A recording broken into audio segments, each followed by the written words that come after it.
Hi Killa, which part of the journey is most important? I think semua is very important. Just let me run through with you. So sekarang ni kita tengah ada property masterclass with no money down. So dia ada program 3 hari. Lepas program tu kita akan pergi ke mentorship. So ini adalah untuk orang-orang yang betul-betul nak result. Okay? Of course kalau you nak belajar 3 hari, you boleh dapat segala ilmu yang you nak. Tetapi sejauh mana ilmu tu akan ada, and also macam mana you nak tahu you boleh dapat ke tidak property yang betul. So that's why Kila selalu cakap dengan all of my students, kalau you nak result, you go to the mentorship program.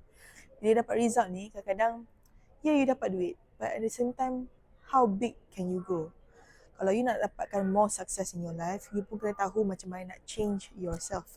So what I always suggest, after go through this mentorship program, I selalu cakap go to bootcamp.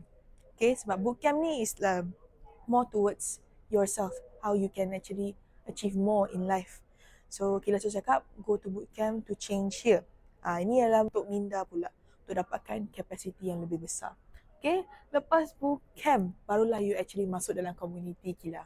So community ni adalah community yang sangat-sangat special sebabkan community ni adalah orang-orang yang bukan sahaja ada mindset yang sama, iaitu nak berjaya sama-sama ke apa ke. It's more towards heart set. Kalau mindset sama ni okay, semua nak get rich together apa semua, tapi adakah itu cukup? Kadang kita kena ada more of a heart set. Hati kita kena sama juga. Kita nak make sure that the world is a better place, kita punya family in a better condition. So I want to make sure that setiap kali bila orang tu berjaya dalam segi duniawi, dari segi duit, dia pun akan berjaya juga dari segi apa, family dia, dia punya community. So I want it to be together. So kalau you nak tanya I, journey mana satu yang paling important, I think everything is important. Money is just money, but without other things, relationship, community, I don't think you can survive lah dalam dunia kita sekarang ni. Okay? Itu sahaja daripada Kila.